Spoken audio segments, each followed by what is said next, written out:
አንዲት ሴት በነቢያችን ጊዜ አለይሂ ሰላቱ ወሰላም ነቢያችን አጯት ሊያገቧት አገቧት። ኒካህ ታሰረ። መቼ ትመጣለች ሙሽራይቱ እየተባለ እየተጠበቀ የነቢዩ ሚስቶች ስሜት ነዓኢሻ ረዲየላሁ ተዓላ ሲሰሙ እንያት ብለው ሄዱ። ሲያዩት ቆንጆ ናት። እንዴ ይችማ ከመጣች መኖሪያ የለንም። እንዴት አድርገው እንደሚያስቡት ይችማ ከመጣች መኖሪያ የለንም አሉና የሆነ ነገር እናድርግ። ምን እናድርግ? በቃ እናታችን አይሻ ምን ሐሳብ ቢያቀርቡ ጥሩ ነው? ልጅቱን እንቅረብና እናታላት። የነብዩ ቤት ጥሩ ቤት ነው እንበላታ። እሺ ሄዱና ተመካከሩ። ስራዬ ብለው ሄዱ።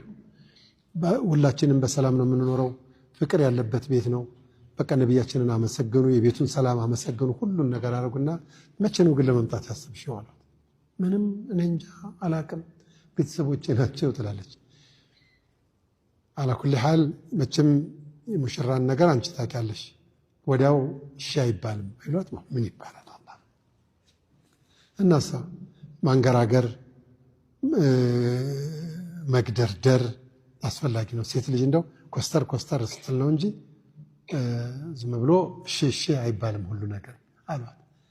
እውነት እየመከሩኝ ነው ብላ ሙሐዲስ ሰለምቲነት እሺ አለቻቸው። ሌላ ቀን መጡና እዛ እኛ ቤት የተለመደ አንድ ነገር አለ። ምንድነው? የመጀመሪያ ቀን ሊቀርቡን ከተጠጉን አዑዙ ቢላህ ነው የምንለው። አዑዙ ቢላህ ነብዩን እኮ አለይሂ ሰላቱ ወሰለም።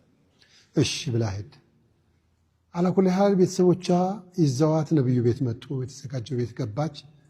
ልጅቱ መጣለች ሲሏት አረ ብቻዋን እንዳትሆን ብለው ነብያችን ሄድ ሄደው አሰላሙ አለይኩም ብለው እጃቸውን እንድጣል ሲያደርጓ እንደዚህ ገፈተረቻቸው። ምን ሆንሽ አሏት። ዝም እንዴ ሳትፈልጊ ነው እንዴ ወደ ትዳር ውስጥ የገባሽው? ዝም። ከዛ ለማረጋጋት ነው ሆነሽ ነው ብሎ ለማረጋጋት ሁለተኛ ጫን ሲሏት አዑዙ ቢላሂ ሚንከ ትላቸው። ነቢያችን ልውጥ አሉ አለይሂ ሰላቱ ወሰላም። ለቀድ እስተዓዝቲ ቢመዓዝ በትልቁ ጌታ ተጠበቅሽብኝ አሉና ዘወር ብለውም አላዩት። እጥፍ አሉና ቀጥ ብለው ወጡ ቤት። አልሒቁሃ ቢአህሊሃ ወደ ቤተሰቦቿ መልሱልኝ ይችን ልጅ አሉ። ወዲያውኑ አፋተው ወሰዷት። አባትየው ገላለሁ አላ ምን አጥፍተሽ ነው ተናገሪ። ምንም አላጠፋው። እሷ ደግሞ አላጠፋችማ። እንዴት ነው ያላጠፋሽው? የአላህ ረሱል ከቤታቸው እንዴት ያባረሩሻል? እገላለሁ አለ።